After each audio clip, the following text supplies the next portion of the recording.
الرجیم بسم اللہ الرحمن الرحیم۔ تمام سامعین کو السلام علیکم ورحمۃ اللہ وبرکاتہ۔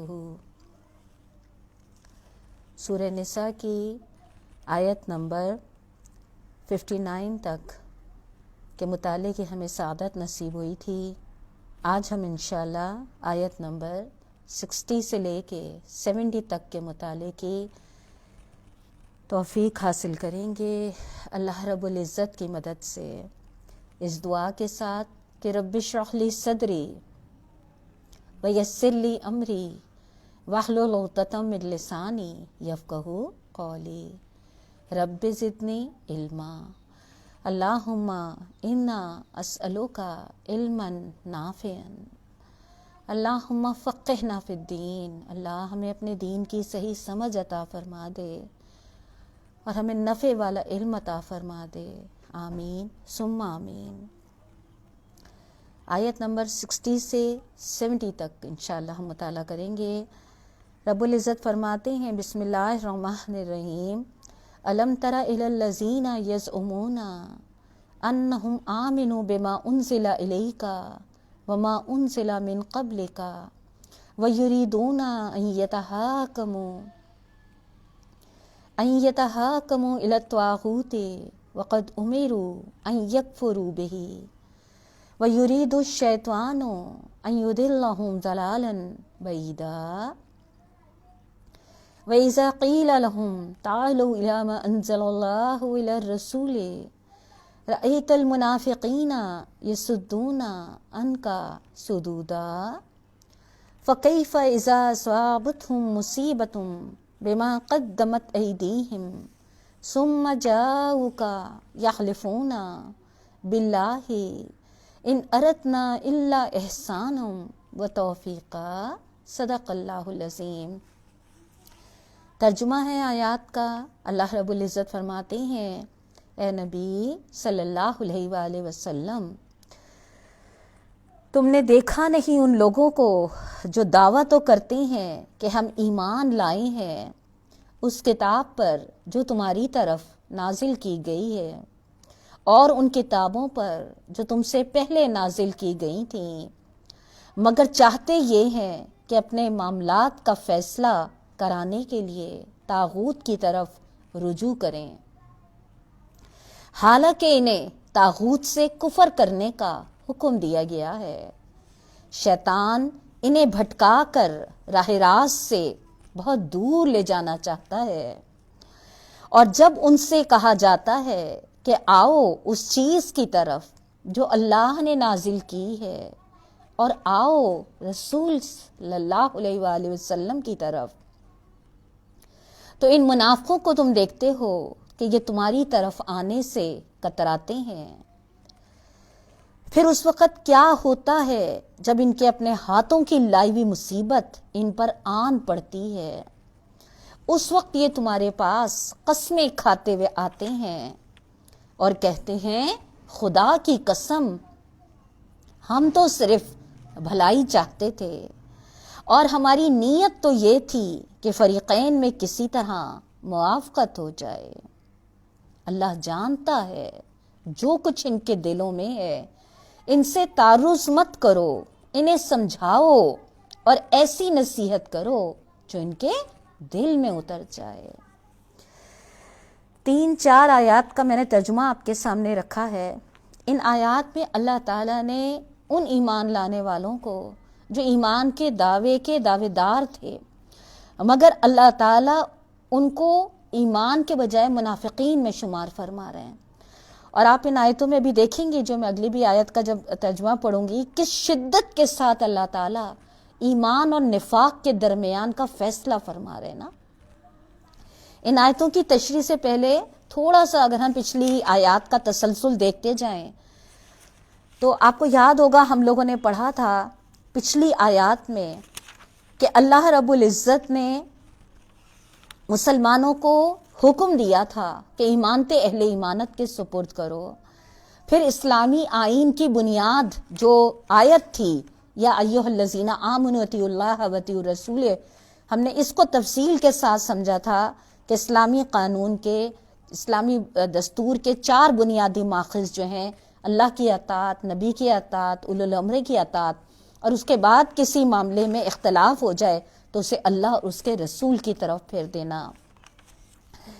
اس کے بعد آخری آیت جو ہم نے 59 پڑھی تھی، اس میں اللہ رب العزت نے یہ بات واضح کری تھی کہ اگر تم اللہ اور روز آخر پر ایمان رکھتے ہو تو پھر یہ جو اللہ تعالیٰ نے اطاعت کے درجے مقرر کرے ہیں، اطیعوا اللہ و اطیعوا الرسول، جو اسلامی ریاست کے دستور کی بنیادی دفعہ ہے، یہ تمہاری انفرادی زندگی کے لیے بھی ہے اور تمہاری اجتماعی زندگی کے لیے بھی ہے۔ لہٰذا اللہ رب العزت کے نزدیک تمہارے ایمان کا دعویٰ اسی صورت قابل قبول ہے جب تم ان 4 اطاعتوں کے ماتحت اپنے آپ کو کر لو نا۔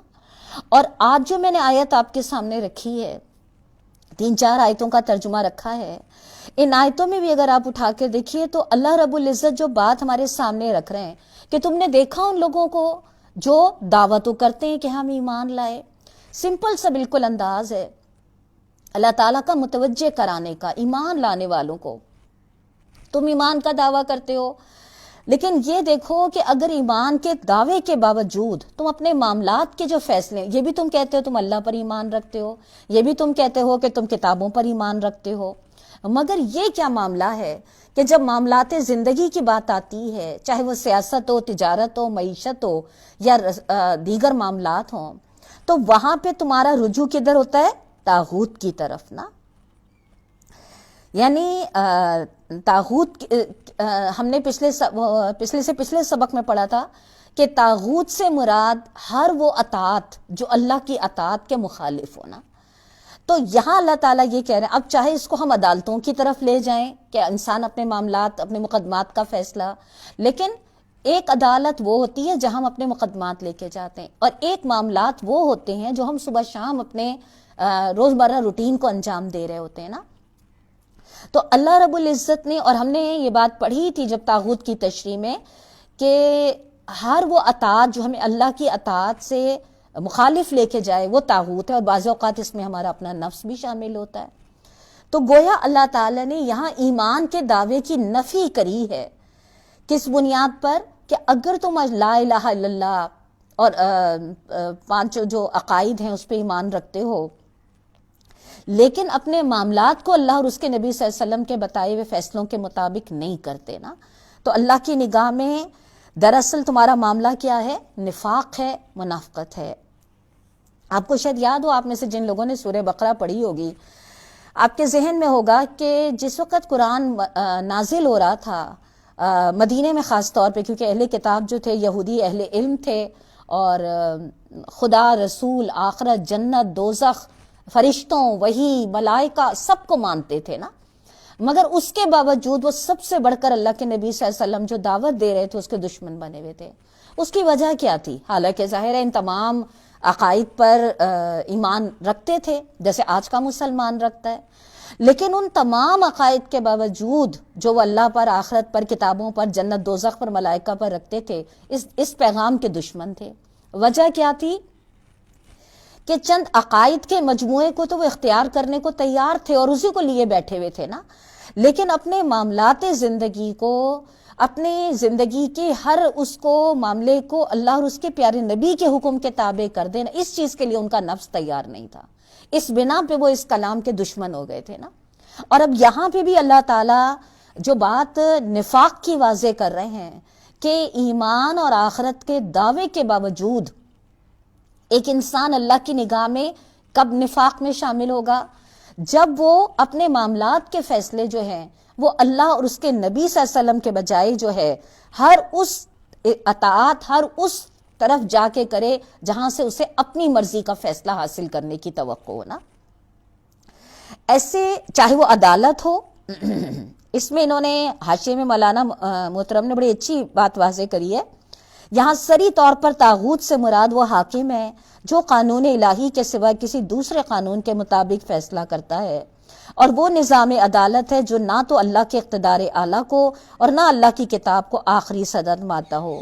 لہٰذا اس معنی میں یہ بالکل واضح بات ہے کہ جو عدالت طاغوت کی حیثیت رکھتی ہو اس کے پاس اپنے معاملات کے فیصلے کے لیے لے جانا ایمان کے منافی ہے۔ قرآن کی روح سے اللہ پر ایمان اور طاغوت سے کفر دونوں لازم اور ملزوم ہیں۔ خدا اور طاغوت دونوں کے آگے بیک وقت جھکنا عین منافقت ہے۔ سورہ مائدہ آپ میں سے جن لوگوں نے پڑھی ہوگی، میں آپ لوگوں کو حوالے دیتی ہوں، آپ لوگ صورتیں کھول کے مطالعہ کر سکتے ہیں۔ وہاں اللہ رب العزت نے 3 دفعہ اپنا فیصلہ فرمایا ہے۔ وَمَن لَّمْ يَحْكُم بِمَا أَنزَلَ اللَّهُ، جو اپنے معاملات کے فیصلے اللہ کے حکم کے مطابق نہ کریں، ایک دفعہ فرمایا کافر ہیں، ایک دفعہ فرمایا ظالم ہے، اور ایک دفعہ فرمایا فاسق ہیں۔ اولئک هم الظالمون اولئک هم الکافرون اولئک، اللہ رب العزت فرماتے 3 دفعہ اللہ رب العزت نے فرمایا کہ جو لوگ اللہ کے نازل کردہ قانون کے مطابق فیصلے نہ کریں وہ اللہ کے نزدیک یہ ہیں اور یہ ہیں اور یہ ہیں۔ دیکھیے، ہم میں سے کسی کو اللہ تعالیٰ نے یہ اختیار نہیں دیا ہے، ایمانوں کے معاملے صرف اللہ رب العزت ہی بہتر جانتے ہیں۔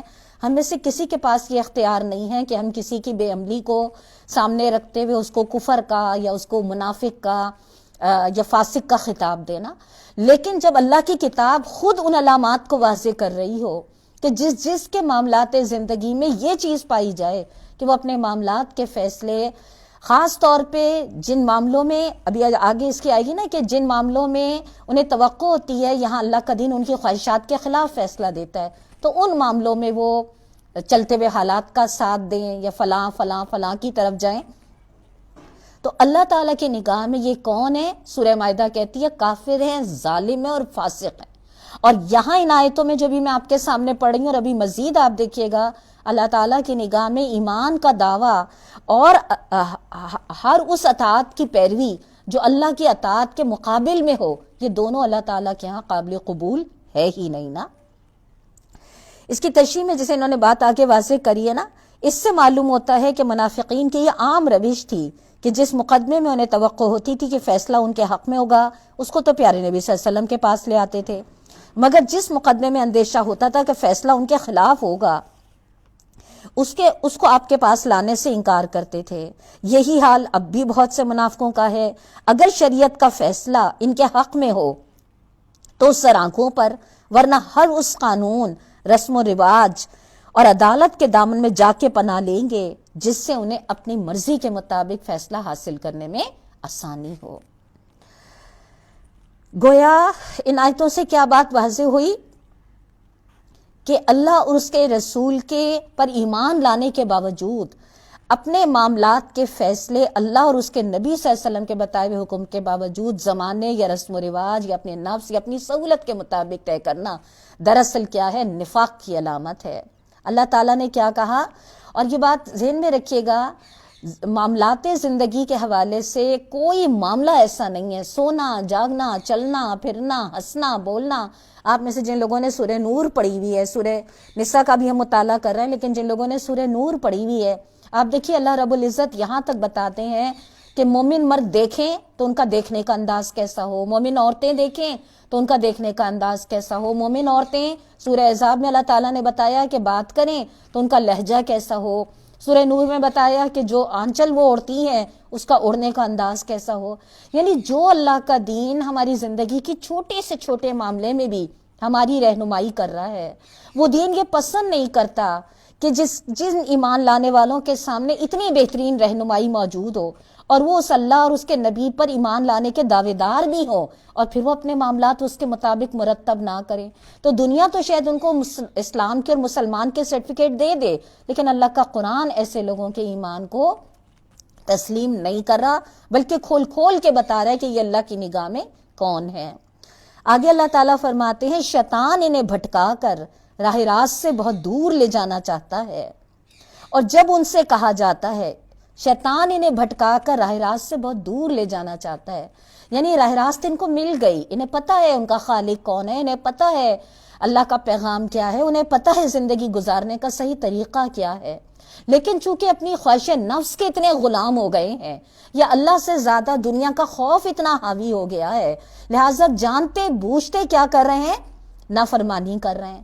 اور یہ دراصل ان کا کیا ہے جو اللہ تعالیٰ نے فرمایا شیطان انہیں بھٹکا کر راہ راست سے بہت دور لے جانا چاہتا ہے، یعنی راہ راست ان کو مل گئی تھی، تبھی تو انہوں نے اللہ کا، نبی کا اور اس کے کلام کا اقرار کرا۔ یہ وہ لوگ نہیں ہیں جن تک اللہ کا کلام نہیں پہنچا، بلکہ یہ وہ لوگ ہیں جن تک کلام پہنچا، جن کو سمجھ بھی آ گئی مگر جن کے اپنے نفس کے تقاضے اتنے منہ زور تھے کہ وہ اس کے آگے اللہ کے اس پہ بند نہ باندھ سکے اور انہوں نے اللہ کے احکام کو پس پشت ڈال دیا۔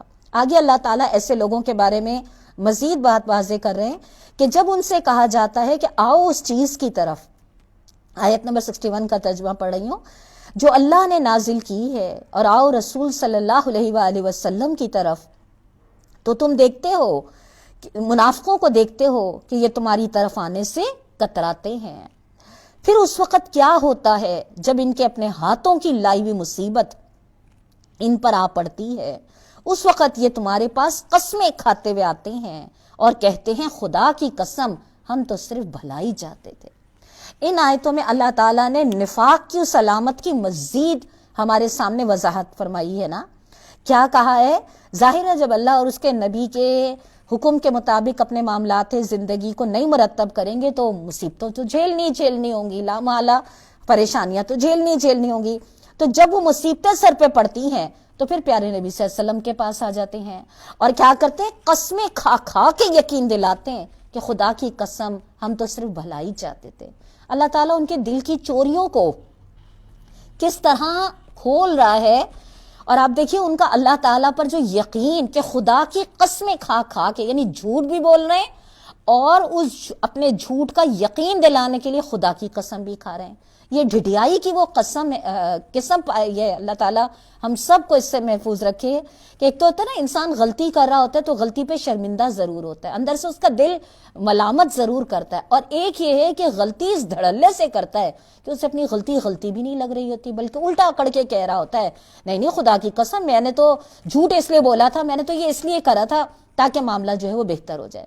لیکن جب اگر اس کا اللہ پر ایمان ہے تو اسے یہ سمجھ لینا چاہیے کہ اللہ تعالیٰ کی نافرمانی کر کے کوئی معاملہ سدھر نہیں سکتا، بلکہ کہتے ہیں نا ایک جھوٹ بولنے کے لیے 100 جھوٹ بولنے پڑتے ہیں نا۔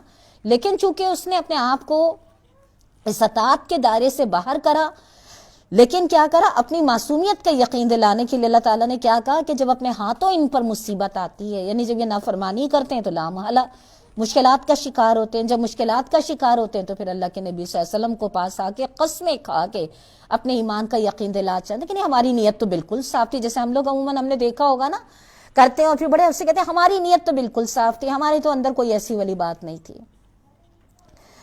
اللہ جانتا ہے جو کچھ ان کے دلوں میں ہے۔ اللہ تعالیٰ کیا فرما رہے ہیں؟ یہ جو جھوٹ تم سے بول رہے ہیں پیارے نبی، اللہ کو سب بات کی خبر ہے۔ ان سے تعرض مت کرو، انہیں سمجھاؤ اور ایسی نصیحت کرو جو ان کے دل میں اتر جائے۔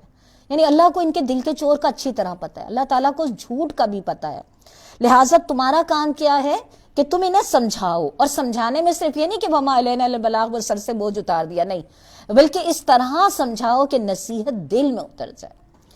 اب آپ غور کریے گا کہ اللہ کے کلام سے زیادہ کوئی مؤثر نصیحت ہو سکتی ہے، لیکن اگر اس کے پیچھے انسان کے دل کا درد نہ محسوس ہو، وہ صرف اس کام کو جس کو کہتے ہیں نا ایز اے روٹین کر رہا ہو، یا بس زبان سے الفاظ نکل رہے ہیں لیکن دل اس میں شامل نہ ہو، تو پھر وہ بات دلوں پہ اثر نہیں کرتی۔ تو وہ اللہ تعالیٰ نے یہاں فرمایا کہ انہیں سمجھاؤ اور ایسی نصیحت کرو جو ان کے دلوں میں اتر جائے۔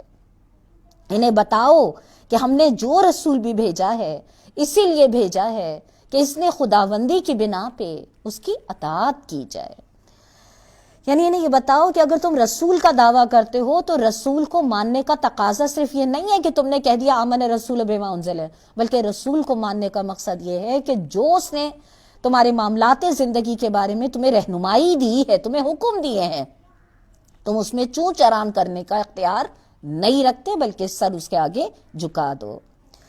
اگلی آیت اللہ تعالیٰ نے آیت نمبر 64 میں کیا فرمایا؟ اگر انہوں نے یہ طریقہ اختیار کیا ہوتا کہ جب یہ اپنے نفس پہ ظلم کر بیٹھے تھے تو تمہارے پاس آ جاتے اور اللہ سے معافی مانگتے اور رسول بھی ان کے لیے معافی کی درخواست کرتا تو یقیناً اللہ کو بخشنے والا اور رحم کرنے والا پاتے۔ آپ نے اس آیت میں محسوس کرا اللہ تعالیٰ نے یہ نہیں کہا کہ اگر انہوں نے گناہ کیا تھا تو اللہ کے پاس آ جاتے، نے یہ نہیں کہا۔ اللہ تعالیٰ نے کیا کہا کہ اگر انہوں نے یہ طریقہ اختیار کیا ہوتا، یہ اپنے نفس پہ ظلم کر بیٹھے تھے۔ یہ جملہ کہہ کے نا اللہ تعالیٰ نے بڑے پیارے انداز سے انسان کو سوچنے پہ تیار کرا ہے کہ دیکھو جب تم اللہ اور اس کے نبی کی نافرمانی کرتے ہو نا تو ظلم تم اللہ اور اس کے نبی پہ یا اس کے دین پہ نہیں کرتے، سب سے بڑا ظلم تو تم اپنی ذات پہ کر رہے ہو۔ اور چونکہ اللہ ہمارا کریٹر ہے، ہمارا پیدا کرنے والا ہے، وہ اچھی طرح یہ بات جانتا ہے کہ انسان کو سب سے زیادہ محبت اپنے آپ سے ہوتی ہے نا، لہٰذا انسان کی اس چیز کو محسوس کرتے ہوئے اللہ تعالیٰ نے اس آیت میں یہ واضح کرا کہ جب تم اللہ کی نافرمانی کرتے ہو تو دراصل تم لوگ اپنے نفس پہ ظلم کر بیٹھتے ہو۔ لیکن چلو اب ہو گیا نا، تو اگلا جملہ کیا ہے؟ اللہ سے معافی مانگ لیتے، یعنی بجائے اس کے کہ غلطی ہو گئی، کمزوری کی بنا پہ ہو گئی، سستی کی بنا پہ ہو گئی، اللہ کا تو رحمت کا دروازہ کھلا ہوا ہے معافی کا، تو بجائے اس کے کہ تم اپنی غلطی کو ریئلائز کر لیتے، اپنے قصور کا اعتراف کر لیتے اور اس کی تلافی کے لیے اللہ تعالیٰ کے آگے گڑ گڑاتے اور جو قرآن توبہ کے طریقے بتاتا ہے ان کو اختیار کرتے، تم نے تو الٹا تعویلیں پیش کرنی شروع کر دیں۔ آپ نے دیکھا ہوگا ہم سب کمزور ہیں، میں آپ ہم میں سے کوئی ایسا نہیں ہے جو اپنے بارے میں یہ دعویٰ کرے کہ ہم سے زندگی میں کبھی غلطیاں اور گناہ نہیں ہوتے، چاہے ہم کتنا قرآن پڑھ لیں، چاہے ہم کتنی اللہ کے رسول کی باتیں سن لیں، مگر جو ہماری ایک کمزوری ہے، بعض اوقات شعوری طور پر، بعض اوقات غیر شعوری طور پہ کوتاہیاں ہوتی ہیں، اور اسی لیے اللہ کے نبی صلی اللہ علیہ وسلم کے ارشاد کا مفہوم ہے کہ اللہ رب العزت فرماتا ہے اے ابن آدم تم سب خطا کار ہو، لیکن اللہ کی رحمت ہماری گناہوں پر حاوی ہے نا۔ اگر ہم اپنی غلطیوں پہ یعنی شعوری اور غیر شعوری طور پہ جو غلطیاں ہو گئی ہیں، اگر واقعی اپنی غلطیوں کا احساس کر لیں، اپنی غلطیوں کی تعویلات نہ ڈھونڈیں، فلاں نے ایسا کرا تھا نا تو مجھے ایسا کرنا پڑ گیا، اس نے یوں کرا نا تو میں مجبور ہو گئی تھی یہ کرنے پر، نہ، ہاں ہمیں تسلیم کرنا چاہیے کہ ہم سے کوتاہی ہوئی ہے، ہمیں اپنی غلطی کا اعتراف ہے۔ جیسے آپ لوگوں میں سے جن لوگوں نے سورہ توبہ پڑھی ہوگی نا، اللہ تعالیٰ کو توبہ کا مضمون، توبہ کا بندہ کتنا پیارا ہے کہ آپ یہ دیکھیں پوری سورہ توبہ اللہ تعالیٰ نے ایک اسی انسانی رویے پہ نازل کر دی نا۔ ان 3 اصحاب کی توبہ جو جلیل القدر صحابی تھے مگر چونکہ انسان تھے، نفسی کمزوری لاحق ہو گئی، اور وہ نفسی کمزوری بھی کیا تھی کہ اللہ کے دین کے لیے پکارا گیا اور انہوں نے اپنے ذاتی مفاد کو، ان کے گھر، ان کی کھیتیاں وہ زیادہ عزیز تھیں، انہوں نے اس اپنی ترجیح میں جو تھا وہ اپنے ذاتی مفاد کو زیادہ رکھا اللہ کے دین سے زیادہ، تو اس کے بارے میں پوری اللہ تعالیٰ نے سورہ توبہ نازل کری کہ 50 دن تک ان کے ساتھ جو معاملہ رہا، اور پھر جس طرح انہوں نے اپنی غلطی پہ شرمندگی کا اظہار کرا، تلافی کا اقرار کرا، تب اللہ رب العزت نے آسمانوں سے ان کی توبہ قبول کری، اور پھر اس توبہ پر ان اصحاب کی خوشی کی کیفیت کیا تھی، یعنی کہتے ہیں نا سچی توبہ والی کیفیت۔ ضرور پڑھیے گا سورہ توبہ میں، تفہیم القرآن میں تو مولانا محترم نے بڑے ہی پیارے طریقے سے اس پورے توبہ کے منظر کی اور اس کی منظر کشی کری ہے۔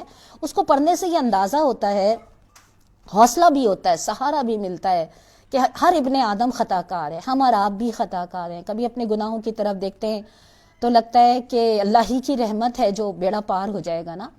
اور پھر یہ یقین دہانی ہمیں یہاں سے ملتی ہے کہ اگر ہم اپنی پچھلی غلطیوں پہ، جیسا کہ اس آیت میں اللہ تعالیٰ نے کہا کہ جب یہ اپنے نفس پہ ظلم کر بیٹھے تھے تو اللہ سے معافی کی درخواست کرتے، پیارے نبی صلی اللہ علیہ وسلم کے پاس آ جاتے، معافی کی درخواست کرتے، تو اللہ تو بڑا معاف کرنے والا تھا، لیکن بجائے اس کے کہ اپنی غلطی کا اعتراف کرتے، الٹا تعویلات پیش کر کے کہ نہیں خدا کی قسم ہم تو بھلائی چاہتے تھے، ہم تو یہ کرنا چاہتے تھے، ہم تو وہ کرنا چاہتے تھے۔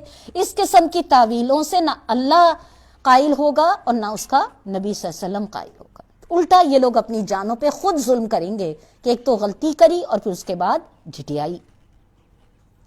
اس کے بعد کی جو آیت ہے نا، آیت نمبر 65، یہ ایک ایسی آیت ہے، پتہ نہیں کتنی دفعہ ہم نے پڑھی ہوگی، لیکن اس آیت کی گہرائی میں اگر جائیں تو ہمیں اندازہ ہوتا ہے کس قدر سنجیدہ اور کس قدر گہری بات اللہ تعالیٰ نے اس آیت میں فرمائی ہے۔ کیا ہے؟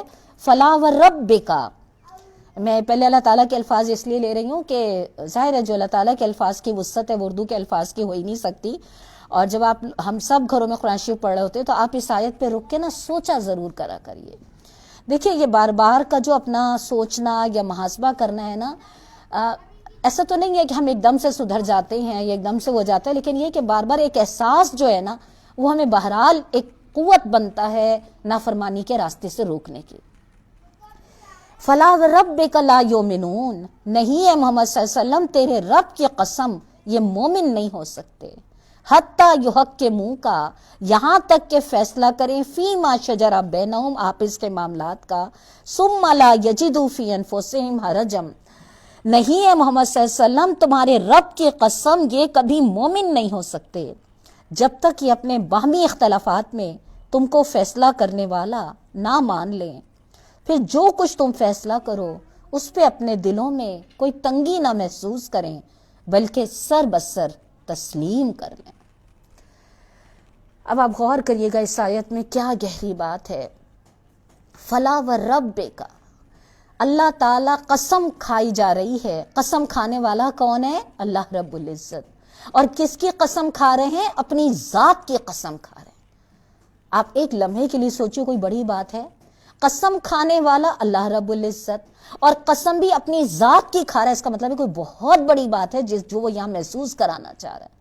لیکن کیسا ہے مسلمان کہ بڑے سے بڑے مقام کو بھی اس طرح پڑھ کے چلا جاتا ہے جیسے کوئی بات ہی نہیں ہے۔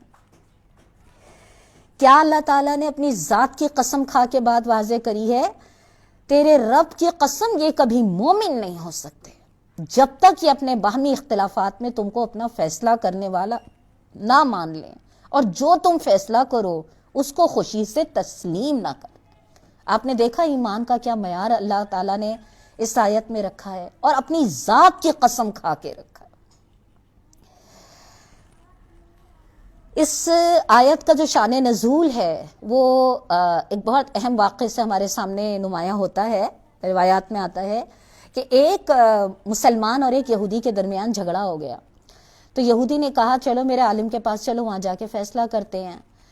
مسلمان نے کہا کہ میرے نبی کے ہوتے ہوئے تمہارے عالم کے پاس نہیں، محمد صلی اللہ علیہ وسلم کے پاس چلتے ہیں۔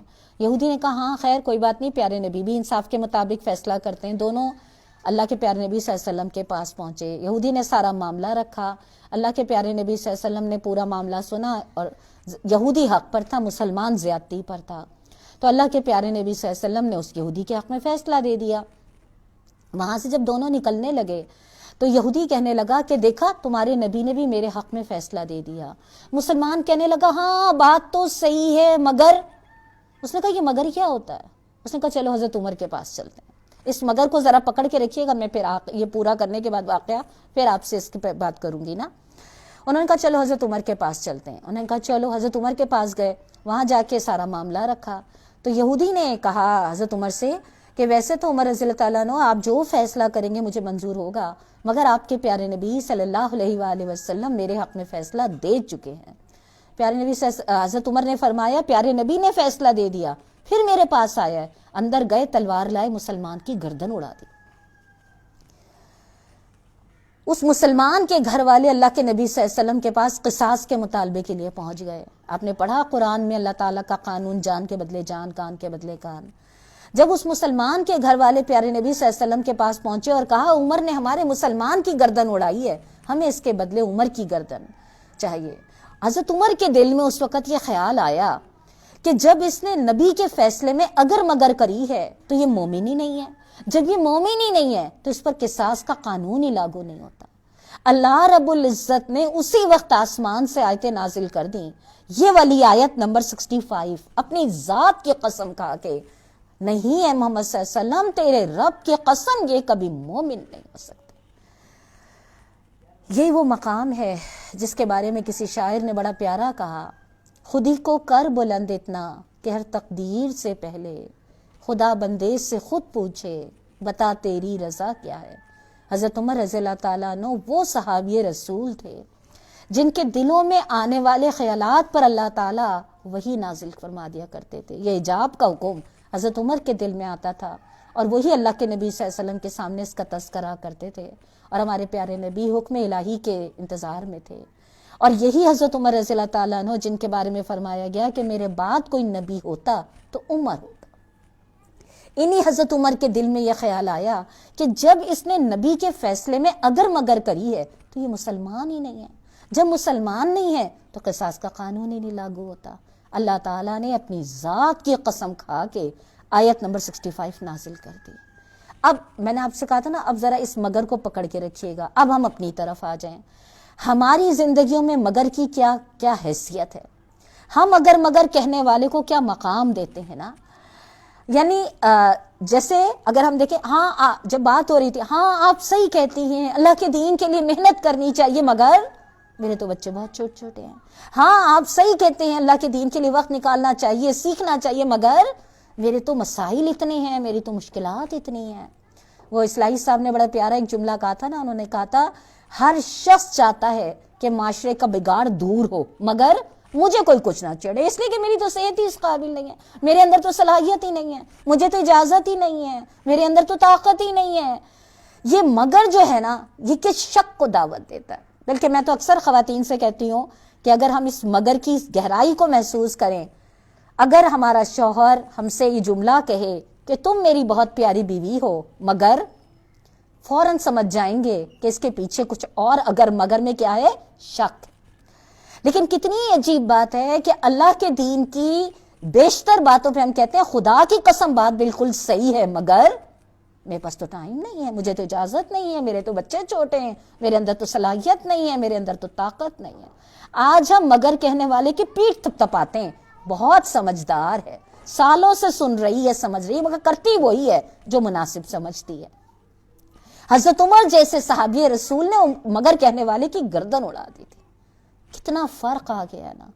میں تو کبھی جب یہ پڑھتی ہوں میں ہی سوچتی ہوں، ہم اور آپ سب کہتے ہیں صراط الذین انعمت علیہم، پتہ نہیں کیسے کہتے ہیں.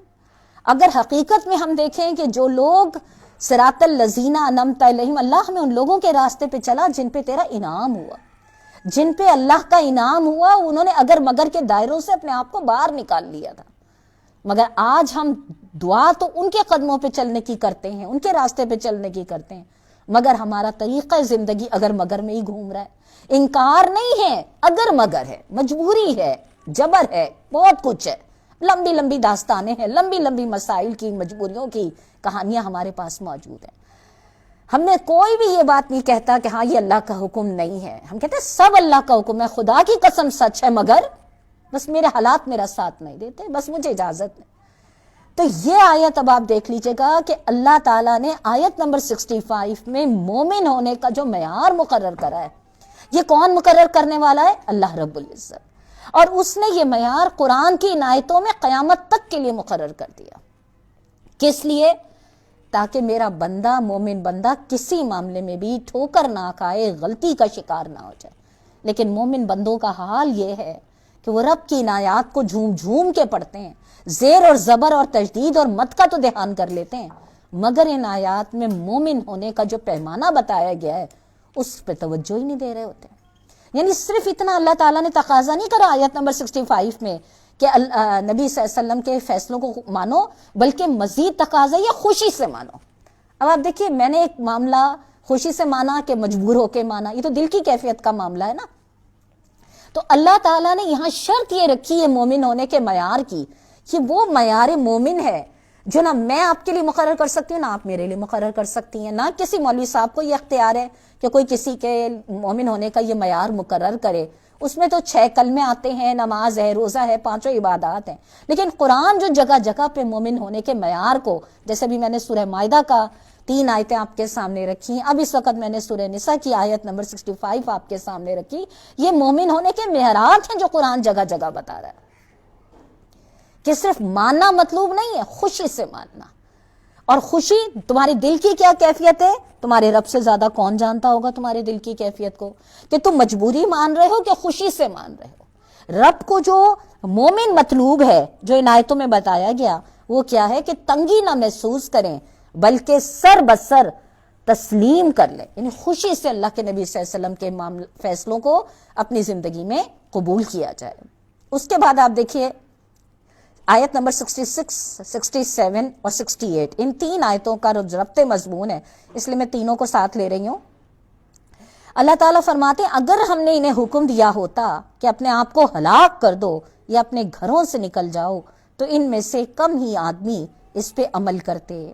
حالانکہ جو نصیحت انہیں کی جاتی ہے اگر یہ اس پہ عمل کرتے تو یہ ان کے لیے زیادہ بہتری اور زیادہ ثابت قدمی کا موجب ہوتا، اور جب یہ ایسا کرتے تو ہم انہیں اپنی طرف سے بہت بڑا اجر دیتے اور انہیں سیدھا راستہ دکھا دیتے. آپ نے غور کرا ان 3 آیتوں میں پہلی آیتوں میں اگر اللہ تعالیٰ نے ایمان کا معیار اپنی ذات کی قسم کھا کے یہ واضح کرا تھا کہ خوشی سے نبی صلی اللہ علیہ وسلم کے فیصلوں کو اور ان کے احکامات کو مانو، تو اب اللہ تعالیٰ نے آیت نمبر 66 میں کیا کہا کہ وہ لوگ جو چھوٹی چھوٹی باتیں بھی اللہ اور اس کے نبی صلی اللہ علیہ وسلم کے حکم کو ماننے کو تیار نہیں ہے، اگر اللہ تعالیٰ ان کو کوئی دین کے راستے میں بڑا حکم دیتا نا، نکلو اپنے گھروں سے، لگاؤ اپنی جانیں، چھوڑو اپنے وطن، جو ہم سے پہلے مومنوں کے ساتھ ہوا۔ حقیقت یہ ہے کہ یہ جو میں اور آپ دعا مانگتے ہیں نا، صراط الذین انعمت علیہم، کبھی اس دعا کی سنجیدگی کو اٹھا کر دیکھیں کہ ہم سے پہلے وہ لوگ جن پہ اللہ تعالیٰ نے اپنا انعام کرا، ان سے تو اللہ تعالیٰ نے امتحان بھی بہت بڑے بڑے لیے تھے نا، ہمارے سے کیا امتحان ہے؟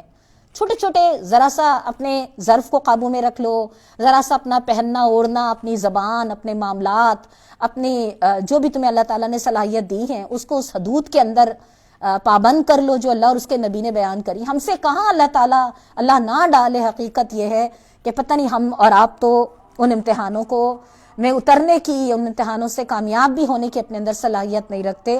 اسی لیے اللہ تعالیٰ نے کیا کہا کہ اگر ہم نے انہیں حکم دیا ہوتا نا کہ اپنے آپ کو ہلاک کر دو یا اپنے گھروں سے نکل جاؤ، یعنی اگر ہم جس اللہ پر ایمان لانے کا یہ دعویٰ کرتے ہیں، اگر وہ اللہ ان سے یہ کہتا کہ اس اللہ کے راستے میں اپنے گھر چھوڑو، اپنی جانوں کو لگاؤ، تو کم ہی آدمی اس پر عمل کرتے۔ ویسے آپ کا کیا خیال ہے؟ اللہ تعالیٰ کی ریکگنائزیشن تشخیص صحیح ہے نا؟ بالکل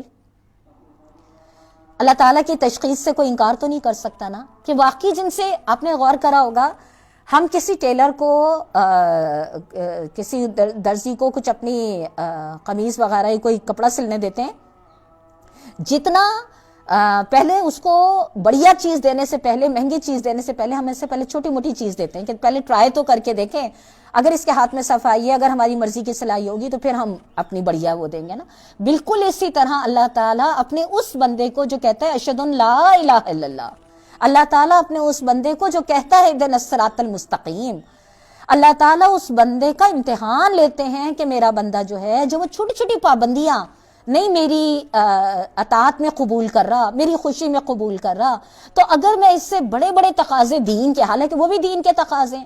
اب دیکھیں نا سورہ صف کا پہلا رکوع اگر آپ اٹھا کے دیکھیے، اس میں اللہ تعالیٰ نے جو دین کے تقاضے بتائے ہیں، اور یہ صرف وہاں نہیں بتائے، قرآن میں جگہ جگہ بتائے، یا ایھا الذین آمنوا هل ادلکم علی تجارۃ تنجیکم من عذاب علیم، اے لوگو جو ایمان لائے ہو، کیا میں تمہیں وہ تجارت بتاؤں جو تمہیں عذاب علیم سے بچا لے؟ تؤمنون باللہ، اللہ پر ایمان لاؤ، وتجاہدون فی سبیل اللہ، اور اللہ کے راستے میں اپنے جانوں سے اور مالوں سے جدوجہد کرو، ذالکم خیر لکم ان کنتم تعلمون، یہی تمہارے لیے بہتر ہے اگر تم سمجھو۔ پوری سورہ توبہ آپ اٹھا کے دیکھیے، اللہ کے راستے میں نکلنا اور نہ نکلنے والوں کا اللہ تعالیٰ کے کیا مقام ہے۔ تو اللہ تعالیٰ نے اس آیت میں کیا کہا کہ اگر اللہ تعالیٰ ان سے اس دین کی گواہی میں کہ جو کہتے ہیں اشہد ان لا الہ الا اللہ، اگر اللہ تعالیٰ ان سے بڑی بڑی قربانیاں مانگ لیتا، اپنے گھر چھوڑو، اللہ کے راستے میں نکلو۔ سورہ آل عمران کا آخری رکوع اٹھا کر دیکھیے، وہ رکوع جو میں نے آپ کو کئی دفعہ بتایا کہ ہمارے پیارے نبی صلی اللہ علیہ وسلم راتوں کو اٹھ کے روتے تھے، ان فی خلق السماوات والارض واختلاف اللیل والنہار، آپ اس رکوع کو اٹھا کر دیکھیے، وہ طویل رکوع ہے، میرا موضوع صرف وہ نہیں ہے، لیکن اس میں جو بندہ دعائیں مانگتا ہے نا، ربنا اننا، اللہ ہم نے پکارنے والے کو سنا، جو ہمیں اللہ تیری طرف بلاتا تھا، اللہ ہم نے اس کی پکار سن لی، اللہ ہماری برائیاں دور کر دے، اللہ ہمیں جہنم کے عذاب سے بچا لے۔ آپ وہ پورا رکوع اٹھا کر دیکھیے جس میں ہمارے پیارے نبی زار و قطار رویا کرتے تھے۔ اللہ تعالیٰ نے ان دعاؤں کی قبولیت کا جو جواب اس رکوع میں دیا ہے، فاستجاب لہم ربہم، جواب میں ان کے رب نے فرمایا میں تم میں سے کسی کا جزایا نہیں کروں گا، خواہ مرد ہو یا عورت، تم سب ایک دوسرے کے ہم جنس ہو، لہٰذا جن لوگوں نے میری خاطر اپنے گھر چھوڑے، جو میری راہ میں اپنے گھروں سے ستائے گئے، جو میرے لیے مرے اور مارے گئے، ان سب کے قصور میں معاف کر دوں گا۔ جواب تو پڑھیے اللہ تعالیٰ کا قصور کی معافی کا سورہ آل عمران کے آخری رکوع میں کیا موجود ہے۔ تو وہ اللہ تعالیٰ یہاں پہ یہ والی بات کہہ رہے ہیں کہ اگر ہم ان سے یہ کہتے ہیں کہ اپنے ایمان کی گواہی میں اپنے گھر چھوڑو یا اپنی جانیں لگاؤ، تو کم ہی آدمی اس پر عمل کرتے۔ حالانکہ اللہ تعالیٰ نے کیا کہا، اگر جو نصیحت انہیں کی جاتی ہے یہ اس پہ عمل کر لیتے تو یہ ان کے لیے زیادہ بہتری اور زیادہ ثابت قدمی کا موجب ہوتا. یہ کہہ کے نا اللہ رب العزت نے یہ بات بھی واضح کر دی کہ اگر تم اللہ کے راہ میں استقامت دکھاؤ گے، اللہ کی اطاعت اختیار کرو گے، اس کے نبی کی پیروی کرو گے، تو اس میں تمہارا اپنا فائدہ ہے. کون سا فائدہ ہے؟ 3 اللہ تعالیٰ نے فائدے یہاں محسوس کرائے ہیں. پہلا کیا ہے؟ استقامت دیں گے اللہ تعالیٰ. ہم اور آپ کتنا اللہ تعالیٰ سے مانگتے ہیں نا، یا مقلب القلوب ثبت قلبی علی دینے کا، اے دلوں کو الٹ پلٹ کر دینے والے، ہمارے دل کو اپنے دین پہ استقامت عطا فرما دے. ایسا نہ ہو کہ آج تو ہم قرآن اور اللہ کے راستے میں بڑی گرم جوشی دکھا رہے ہیں، لیکن کل خدا نہ کرے ہمارے ایمان کی گرم جوشی جو ہے یہ جمود کا شکار ہو جائے. تو یہ جو ہماری اللہ سے دعا ہوتی ہے نا کہ اللہ ہمیں مرتے دم تک ایمان پہ رکھیے گا، یا مقلب القلوب ثبت قلبی علی دینے کا. تو اللہ تعالیٰ نے پہلا انعام کیا کہا؟ یعنی اگر تم اللہ کے پیارے نبی صلی اللہ علیہ وسلم کے فیصلوں کو، ان کے احکامات کو خوشی سے اپنے معاملات کو اس کے مطابق ڈھال لو گے، تو پہلا انعام تمہیں کیا ملے گا؟ سیدھے راستے پہ استقامت ملے گی. دوسرا کیا ہوگا؟ ہم انہیں اپنی طرف سے بہت بڑا اجر دیتے اور انہیں سیدھا راستہ دکھا دیتے. دوسرا انعام کیا ہوگا؟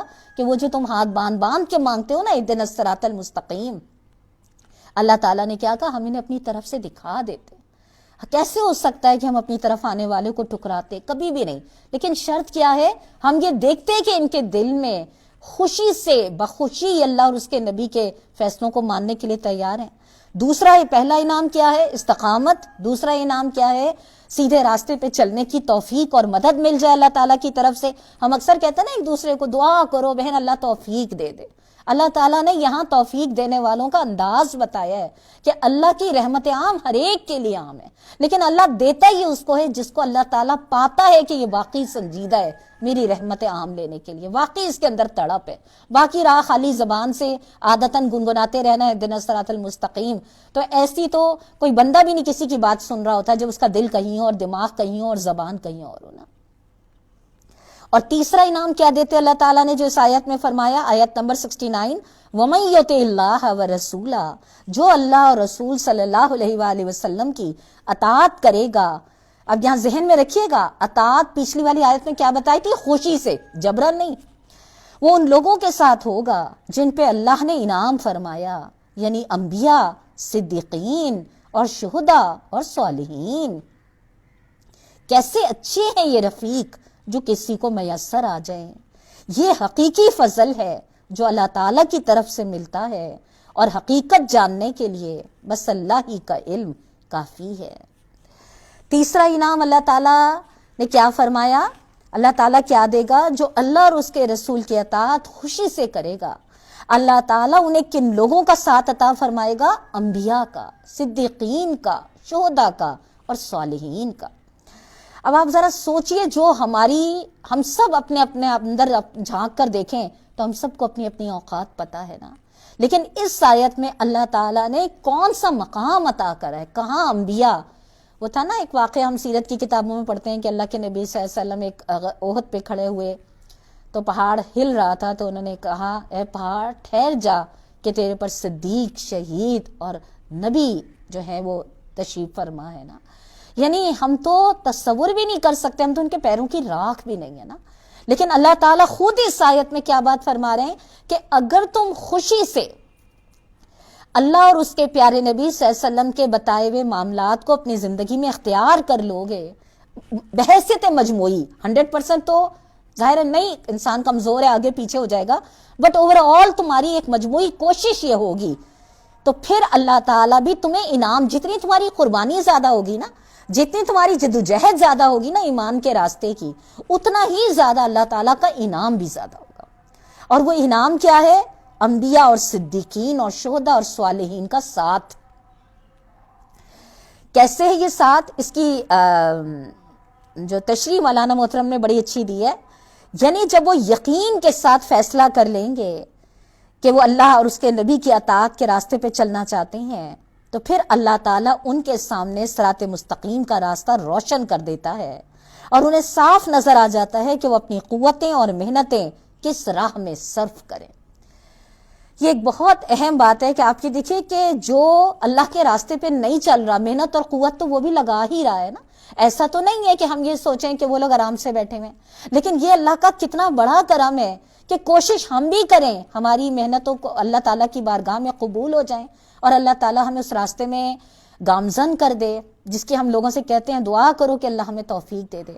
لیکن یہ کب اللہ تعالیٰ دیکھا؟ جب اللہ تعالیٰ دیکھے گا کہ میرا بندہ کتنا سنجیدہ ہے، کتنا واقعی اس کا دل، اس کا دماغ، اس کا رویہ زندگی اس محنت اور قربانی کے لیے تیار ہے جس راستے پہ قرآن اسے چلانا چاہتا ہے. انبیاء اور صدیقین، اس میں انہوں نے صدیق کی جو تشریح دی ہے، صدیق، شہید اور صالح، یعنی جب وہ خوشی سے مانیں گے تو اللہ تعالیٰ انبیاء کا ساتھ عطا فرمائے گا. انبیاء کی وضاحت کی تو ضرورت نہیں ہے، ہم اچھی طرح جانتے ہیں کہ انبیاء کا کیا مقام ہے. اس کے بعد جو صدیقین ہے، اس کی تشریح میں نا تھوڑا سا، ہم تو صدیق جو ہے صرف سچ بولنے والے کے بارے میں پڑھتے ہیں، لیکن مولانا محترم نے بڑی پیاری بات لکھی ہے. صدیق سے مراد وہ شخص ہے جو نہایت راست باز ہو، جس کے اندر صداقت پسندی اور حق پرستی کمال درجے پر ہو، جو اپنے معاملات اور برتاؤں میں ہمیشہ سیدھا طریقہ اختیار کرے، جب ساتھ دے تو حق کا ساتھ دے اور سچے دل سے دے، اور جس چیز کو حق کے خلاف پائے اس کے مقابلے میں ڈٹ کے کھڑا ہو جائے اور ذرا کمزوری نہ دکھائے. کس کو کہا صدیق؟ حضرت ابوبکر صدیق کا کردار سامنے لے آئیے. صرف سچ کہہ دینا کافی نہیں ہے، بلکہ اس سچ کی گواہی اپنے کردار سے دینا. آپ دیکھیے اللہ کے پیارے نبی صلی اللہ علیہ وسلم جو دعا مانگا کرتے تھے، اور اللہ تعالیٰ ان کی بہترین مغفرت کرے. عبدالغفار عزیز صاحب کا میں پڑھ رہی تھی، چلے گئے مگر اپنے پیچھے ہمارے لیے وہ چیزیں چھوڑ کے گئے ہیں کہ اگر ہم ان سے رہنمائی حاصل کرنا چاہیں تو شاید ہم بھی اپنے بعد والوں کے لیے وہ راستے روشن کر جائیں. تو ان کا میں پڑھ رہی تھی، مجھے بڑی ان کی ایک بات ہمیشہ یاد رہتی ہے کہ انہوں نے کہا، چونکہ وہ بین الاقوامی اسلامی دنیا کے معاملات پہ بڑی گہری ان کی نگاہ تھی، تو انہوں نے کہا کہ جب میں مختلف عرب ممالک کے دورے پہ گیا تو میں نے وہاں مختلف مساجد کے امام سے اور اہل علم لوگوں سے جب بات چیت کری تو میں نے ان سے کہا کہ آج کے دور میں سب سے زیادہ ایک مومن کو کیا دعا مانگنی چاہیے. تو انہوں نے کہا بالاتفاق لوگوں نے یہ کہا کہ وہ جو دعا تھی نا پیارے نبی کی، اللہم ارنا الحق حقا وارزقنا اتباعہ وارنا الباطل باطلا وارزقنا اجتنابہ. اس دجل کے دور میں سب سے زیادہ ایک مومن کی ضرورت کیا ہے کہ اللہ تو حق کو حق کر کے دکھا دے اور مجھے اس کی پیروی کرنے والا بنا دے، اور اللہ تو باطل کو باطل کر کے دکھا دے اور مجھے اس سے بچنے والا بنا دے. تو صدیق کے لقب میں یہ بات شامل ہے. پہلے تو یہ انسان کے سامنے سچائی تو واضح ہو. جس دور میں آج میں اور آپ رہ رہے ہیں، آپ خود اس بات کی گواہی دیں گی کہ ہماری زبانوں سے اکثر یہ جملہ نکلتا ہے، نہیں بہن پتہ ہی نہیں چلتا کیا صحیح ہے کیا غلط ہے، بس اللہ معاف کرے، جو صحیح ہے اللہ تعالیٰ بس اسی کو غالب کر دینا. تو اس لیے یہ جو صدیق کا یعنی اللہ تعالیٰ جن لوگوں کا ساتھ کی خوشخبری دے رہے ہیں، اس میں اگر پہلا جو بہت بلند مرتبہ ہے وہ انبیاء ہے، اور اس کے بعد جو مرتبہ ہے وہ صدیق ہیں. یعنی صدیق صرف سچ بولنے والا نہیں، بلکہ اس سچ کے مطابق اپنے معاملات زندگی اور اپنے کردار کی گواہی دینے والا. پھر دوسرا کیا ہے؟ شہید. شہید کے اصل معنی گواہ کے ہیں. اس سے مراد وہ شخص ہے جو اپنے ایمان کی سچائی پر اپنی زندگی کے پورے طرز عمل سے شہادت دے. اللہ کے راستے میں لڑ کر جان دینے والے کو بھی شہید اس وجہ سے کہتے ہیں کہ وہ جان دے کر ثابت کر دیتا ہے کہ وہ جس چیز پر ایمان لایا تھا اسے واقعی سچے دل سے حق سمجھتا تھا اور اسے اتنا عزیز رکھتا تھا کہ اس کے لیے جان قربان کرنے سے بھی اس نے دریغ نہ کیا. کن لوگوں کا اللہ ساتھ یعنی شہید کا جو ساتھ آتا شہدا. شہید کون ہوتے ہیں؟ کہ جو اپنی جان دے کے بھی، آپ دیکھیں جس کلمے کو پڑھ کر ہم اور آپ اپنے مسلمان ہونے کا اقرار کرتے ہیں، اشہد ان لا الہ الا اللہ. اللہ تعالیٰ نے یہ نہیں کہا اقرار کرو کہ اللہ کے سوا کوئی معبود نہیں ہے. اللہ تعالیٰ نے ہمیں کیا ہمارے سامنے بات رکھی؟ میں گواہی دیتا ہوں کہ اللہ کے سوا کوئی معبود نہیں ہے. اس کا مطلب کیا ہے؟ اقرار اور گواہی میں کیا فرق ہے؟ اقرار میں نے ایک بات مان لی، گواہی جو بات میں نے مانی میں نے اعلان اسے دنیا کے سامنے رکھا. یہی مومن کا کردار ہے. امت وسط خواہ وہ عورت ہو یا خواہ وہ مرد ہو، ایک جو کردار قرآن متعین کرتا ہے دراصل وہ کیا ہے؟ گواہی دینا. اب آپ دیکھیے شہیدوں کا ساتھ اللہ کے راستے میں جان دینے والے کو اسی لیے شہید کہا جاتا ہے. کس لیے؟ کہ وہ اپنی جان دے کر یہ بات ثابت کر دیتا ہے کہ جس نظریے پہ وہ ایمان لایا تھا اس کے خاطر جان قربان کر دینے میں بھی اس کو کوئی جھجک نہیں ہے. میں اس کو پڑھتے میں سوچ رہی تھی، اس میں مولانا محترم کا بڑا پیارا ایک جملہ مجھے ہمیشہ یاد رہتا ہے. انہوں نے کہا کہ کلمہ حق کے لیے ایک دفعہ سینے پہ گولی کھا کے اللہ اکبر کہہ کے سینے پہ گولی کھا لینا آسان شاید کام ہو، لیکن ساری زندگی اس نظریے کے تحت اپنی زندگی کو لگا دینا ایک طویل اور پرمشقت کام ہے. حقیقت میں ہم اگر اٹھا کر دیکھیں، کچھ شہداء تو وہ ہوتے ہیں جو اللہ کے دین کے راستے میں اپنی جانیں دے دیتے ہیں، لیکن قرآن ان کو بھی شہداء میں شمار کرتا ہے جو اپنی زندگیوں کو اس اللہ کے راستے میں اپنی ہر آرزو اور امنگ کو، اپنی ہر خواہش نفس کے تقاضوں کو اللہ کی رضا کے تابع کر دیتے ہیں نا. یہ بھی دراصل کون ہے؟ اور اسی لیے آپ یہ دیکھیے ہمارے پیارے نبی صلی اللہ علیہ وآلہ وسلم کی بہت پیاری پیاری دعاؤں میں ایک دعا یہ بھی تھی، اللہم انی اسألوکا حیات سعادتاً و موت شہادتاً. اللہ مجھے سعادت کی زندگی اور شہادت کی موت نصیب فرمائے. اب ہمیں تھوڑا سا یہ غور کرنا ہوگا کہ اللہ تعالیٰ جن شہیدوں کے ساتھ ہمارا فرما رہے ہیں کہ میں ان لوگوں کا ساتھ عطا فرماؤں گا، کیا واقعی ہماری زندگی اس گواہی میں گزر رہی ہے؟ اور چوتھا جو اللہ تعالیٰ نے فرمایا صالحین. صالح سے مراد وہ شخص ہے جو اپنے خیالات، اپنے عقائد، اپنی نیت، اپنے ارادوں میں، اپنے اقوال میں راہ راست پر قائم ہو اور مجموعی طور پہ اپنی زندگی میں نیک رویہ رکھتا ہو. یہ وہ 4 چنندہ ترین افراد ہیں جن کے بارے میں اللہ تعالیٰ فرما رہا ہے اللہ تعالیٰ ایسے لوگوں کا ساتھ عطا فرمائے گا. آپ دیکھیے انسان دنیا میں بھی تنہا زندگی نہیں گزار پاتا. ظاہر ہے اللہ تعالیٰ نے اسے جن رشتوں کے ساتھ باندھا، اور پھر وہ ہم در جاتے ہیں سوشل سائنسز کی طرف کہ انسان جو ہے وہ ایک معاشی حیوان ہے اور وہ ساری والی تفصیل. لیکن اللہ تعالیٰ جو ساتھ عطا فرمانے کی بات کر رہے ہیں، اور پھر خود ہی دیکھیے اللہ تعالیٰ نے کیا کہا، وَحَسُنَ أُولَٰئِكَ رَفِيقًا. یہ جو اللہ تعالیٰ نے تمہارے سامنے صدیق، نبی، شہداء اور صالحین کی تفصیلات رکھی ہیں نا، یہ بہت اچھے رفیق ہیں. ان سے بہتر اچھے ساتھی دنیا اور آخرت میں ملنے ناممکن ہے. جس کو اللہ تعالیٰ کہہ رہے ہیں وَحَسُنَ أُولَٰئِكَ رَفِيقًا، جن کی تعریف اللہ کا قرآن کر رہا ہو کہ یہ سب سے بہترین معاشرے کے لوگ ہیں. آپ مجھے بتائیے اللہ تعالیٰ نے کیا خوشخبری دی ہے؟ اللہ تعالیٰ ایسے لوگوں کا ساتھ عطا فرما دے گا. یعنی وہ انسان کتنا خوش قسمت ہے جسے ایسے لوگ دنیا میں رفاقت میں میسر آئیں، اور جس کا انجام آخرت میں بھی ایسے لوگوں کے ساتھ ہو. کسی آدمی کے احساسات مردہ ہو جائیں تو یہ بات دوسری ہے، ورنہ در حقیقت نافرمان انسانوں کے ساتھ زندگی بسر کرنا دنیا میں ہی ایک عذاب علیم ہے، اور کجا کہ آخرت میں بھی آدمی کا انجام ان کے ساتھ 2-4 ہو. اس لیے اللہ کے نیک بندوں کی ہمیشہ یہ تمنا رہی ہے کہ ان کو نیک لوگوں کی سوسائٹی نصیب ہو اور مر کر بھی وہ نیک لوگوں کے ساتھ رہیں.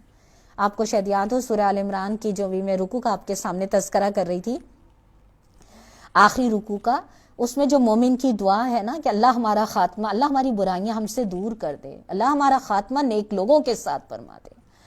تو یہاں پہ بھی کیا بتایا کہ دنیا میں ایسے اچھے لوگ مل جائیں جو آپ کو اس راستے پہ گامزن کر سکیں، آپ کو پکڑ کے تھام کے لے کے سکیں، اور پھر آخرت میں بھی ہمارا انجام انہی لوگوں کے ساتھ ہو. اس سے بڑھ کر اور خوش قسمتی اور سعادت کیا ہو سکتی ہے؟ لیکن اصل تو یہ بات ہے نا کہ جن صفات کو تم خوش قسمتی تصور کرتے ہو، یا جن کردار کو تم قابل فخر تسلیم کرتے ہو، یہ بتاؤ تم نے اس کو اختیار کرنے کے لیے کیا جدوجہد کری. میں ان آیتوں کو پڑھتے ہوئے سوچ رہی تھی کہ اللہ تعالیٰ نے معاشرے کے جو 4 بہترین کیٹیگری کے لوگ ہیں نا، انبیاء، صدیقین، شہداء اور صالحین، ان 4 بہترین لوگوں کے ساتھ کی جو اللہ تعالیٰ نے خوشخبری دی ہے، ظاہر ہے اللہ تعالیٰ کی خوشخبری 100% سچی ہے. یہ اتنے بہترین لوگوں کا ساتھ جو ہے، یہ کس عمل کے بدلے اللہ تعالیٰ نے فرمایا ہے؟ عمل کیا ہے؟ اللہ اور اس کے نبی صلی اللہ علیہ وسلم کے فیصلوں کو خوشی سے مان لو. یہی وہ عمل ہے جو تمہیں دنیا میں بھی کیا کرے گا؟ استقامت عطا کرے گا، صراط مستقیم بھی دکھائے گا، اور دنیا اور آخرت دونوں میں اچھا ساتھ بھی عطا فرمائے گا. ان آیات کو پڑھو نا، اور یہ بات اتنی اللہ تعالیٰ نے یقین دہانی سے بتائی ہے کہ میں نے جب آپ کے سامنے آیت نمبر 65 رکھی تھی کہ اللہ رب العزت نے اپنی ذات کی قسم کھا کر یہ بات کہی تھی کہ یہ مومن نہیں ہے، اور اگر یہ مومن ہے تو پھر ان کو یہ معاملے جو اللہ تعالیٰ نے بتائے ہیں تو پھر اللہ تعالیٰ ان کے درجات، ان کے انعامات اگر یہ خوشی سے مان لیں گے تو پھر اللہ تعالیٰ بھی ان کو ان کی محنت کے مطابق، ظاہر ہے بندہ اپنی استطاعت کے مطابق عمل کرتا ہے مگر رب اپنی شان کے مطابق عطا کرتا ہے۔ رب کی دین وہ ہے کہ ہمارے دامن تنگ ہیں، ہم سنبھال نہ پائیں، لیکن رب اپنی شان کے مطابق دیا کرتا ہے۔ اور حقیقت یہ ہے جن 4 بہترین قسم کے لوگوں کا ساتھ کی خوشخبری اللہ تعالیٰ نے دی ہے، ہم کہتے ہیں نا کسی کو اچھے لوگ میسر آ جائیں، اچھی صحبت میسر آ جائے، اچھے ساتھی میسر آ جائیں، وہ بڑا خوش نصیب ہے۔ اچھی نیک اولاد میسر آ جائے، انسان اچھے لوگوں کی صحبت میں اس کی دنیا بھی بہتر ہوتی ہے اور آخرت بھی۔ لیکن اچھے کا معیار کیا ہے؟ اصل تو سوال یہ نا کہ اچھائی کا معیار کیا ہے؟ وہ کھاتے پیتے دنیا کے لوگ یا جو اللہ تعالیٰ نے صفات بتائی ہیں وہ؟ آخری جملہ جو اللہ تعالیٰ نے فرمایا آیت نمبر 70 میں، ذالک الفضل من اللہ وکفا باللہ علیما، یہ حقیقی فضل ہے جو اللہ کی طرف سے ملتا ہے اور حقیقت جاننے کے لیے بس اللہ ہی کا علم کافی ہے۔ اتنی آخری جملہ جو ہے نا، اللہ کو پتا ہے کہ اللہ کے بہت سارے فضل، جیسے ہم کہتے ہیں اللہ تعالیٰ نے دینے والا ہاتھ رکھا، اللہ تعالیٰ نے بری صحبتوں سے بچایا، اللہ تعالیٰ نے ہر قسم کی، یہ سب اللہ کے فضل ہیں۔ لیکن اس آیت میں اللہ تعالیٰ نے اپنا فضل کیا بتایا ہے کہ انسان کو خوشی سے اللہ اور اس کے پیارے نبی کے بتائے ہوئے فیصلوں کے مطابق اپنی زندگی گزارنے کی توفیق مل جائے۔ یہ اللہ تعالیٰ کی طرف سے وہ فضل ہے جو اس کے تمام فضلوں پر حاوی ہے۔ اب جس کو واقعی اللہ تعالیٰ کا یہ فضل چاہیے اسے پھر کیا کرنا چاہیے، وہ میں نے آپ کے سامنے پچھلی ساری آیات سے واضح کرا ہے۔ کوشش کریے جتنی میری استطاعت ہے، باقی تو حقیقت یہ ہے کہ اللہ کے کلام کے بارے میں تو یہ جملہ کہتے ہوئے کوئی جھجک نہیں ہوتی کہ حق تو یہ ہے کہ حق ادا نہیں ہوا۔ جتنا اللہ تعالیٰ نے اس میں عمل کے، نجات کے پیمانے ہمیں دیے ہوئے، اپنی قربت کے حوالے ہمیں دیے ہوئے ہیں، ہم محسوس وہ کرنے والے بن جائیں تو واقعی ہماری زندگیوں کے انداز بدل جائیں، ہمارے مطالعہ کرنے کے انداز بدل جائیں، ہمارے سننے سنانے کے معیارات میں وہ تبدیلی آ جائے جو قرآن پہلے استفادہ کرنے والوں کے اندر آئی تھی۔ انشاءاللہ ہم اپنے رب کی رحمت سے مایوس نہیں ہیں، انشاءاللہ ہمارے اندر بھی قرآن وہ تبدیلی پیدا کرنا چاہتا ہے، بشرطے کہ ہم اپنے اندر خود وہ کردار پیدا کرنے کی کوشش کریں۔ 100% کا دعویٰ میں نے آپ سے کہا ہم میں سے کوئی نہیں کر سکتا، لیکن مجموعی طور پر ایک اللہ تعالیٰ جو انسان کا عمل دیکھتا ہے، اس کی استطاعت دیکھتا ہے، اسی کے مطابق اللہ تعالیٰ اس سے اپنی رحمت کا معاملہ کرتا ہے، اور ہم یقین کریں گے انشاءاللہ اللہ تعالیٰ ہماری کمزوری کو دیکھتے ہوئے ہمارے ساتھ بھی خصوصی رحمت کا معاملہ فرمائے گا۔ آمین۔ دعا کر لیتے ہیں۔ اعوذ باللہ من الشیطان الرجیم، بسم اللہ الرحمن الرحیم، اللہم صلی علی محمد وعلی آل محمد کما صلیت علی ابراہیم وعلی آل ابراہیم انک حمید مجید، اللہم بارک علی محمد وعلی آل محمد کما بارکت علی ابراہیم وعلی آل ابراہیم انک حمید مجید۔ سبحان اللہ بحمدہ، سبحان اللہ العظیم۔ ہم سے بہت محبت کرنے والے پروردگار، ہم پہ رحم فرما دیجئے۔ اللہ جن آیتوں کے مطالعے کی آپ نے ہمیں سعادت توفیق بخشی ہے، اے اللہ ان کو ہمارے دلوں میں اتار دیجئے۔ اللہ ان آیتوں میں آپ نے مومن ہونے کا جو معیار بتایا ہے، اے اللہ ہمیں اپنے آپ کو اس معیار پہ لانے کے لیے انتہائی جدوجہد کرنے والا بنا دیجئے۔ اے اللہ ان آیتوں میں آپ نے نفاق کی جو علامتیں بتائی ہیں، اللہ ہمیں اپنے آپ کو، اپنی نسلوں کو، اپنے گھر والوں کو اور تمام مومنین کو ان نفاق سے بچانے کے لیے جدوجہد کرنے والا بنا دیجئے۔ اے رب العالمین تو ہماری استطاعت جانتا ہے، اے ارحم الراحمین ہم پہ رحم فرما دے۔ یا ارحم الراحمین ہمارے تمام مرحومین کی بخشش فرما دے۔ اے اللہ جو ہمارے مرحوم پہلے مرحومین آپ کے پاس پہنچے اور جو اب پہنچے، اے اللہ سب کی اپنی شان کے مطابق مہمان نوازی کر دے۔ اے اللہ ہم سب بھی اپنی قبروں کی طرف کشاں چلے جا رہے ہیں۔ اللہ ہم سب کی موت کو اے اللہ تحفہ بنا کر بھیجنا، اے اللہ اپنی رحمت سے اس تیاری میں ہماری اللہ مدد کر دے اللہ، جس میں ہماری موت بھی ہمارے لیے تحفہ ہو، ہماری قبر بھی ہمارے لیے بہشت کا باغ ہو، اور ہمارے حشر میں بھی حساب کتاب کا معاملہ آسان ہو۔ پروردگار ہم کو، ہمارے شوہر، ہمارے بچوں، اللہ ہماری نسلوں کو اللہ اپنا فرمانبردار بنا لے۔ اللہم احسن عاقبتنا فی الامور کلہا، اللہ ہمارے تمام کاموں کی اصلاح کا ذمہ لے لے اور ہمیں جہنم کی آگ سے بچا لے۔ اے پاک پروردگار، ہم جو کچھ آپ کے کلام سے پڑھتے ہیں اللہ اس کو ہمارے دلوں میں اتار دے۔ اے اللہ جن بہترین لوگوں کے ساتھ کی آپ نے خوشخبری ہمیں دی ہے اللہ، ہمیں ان لوگوں کا بہترین ساتھ عطا فرما دیجیے گا۔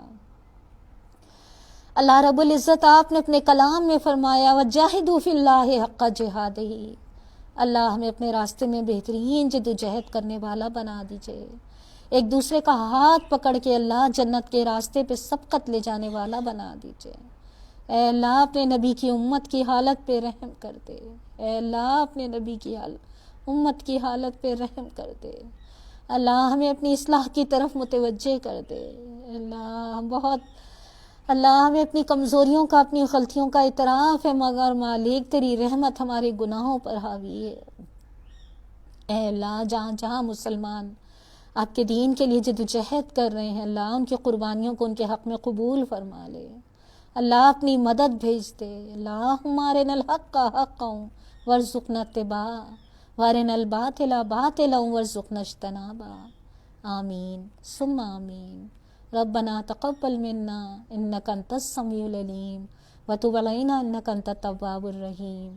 صلی اللہ تعالی علی خیر خلقہ محمد وآلہ وصحبہ وذریاتہ واہل بیتہ اجمعین برحمتک یا ارحم الراحمین، آمین۔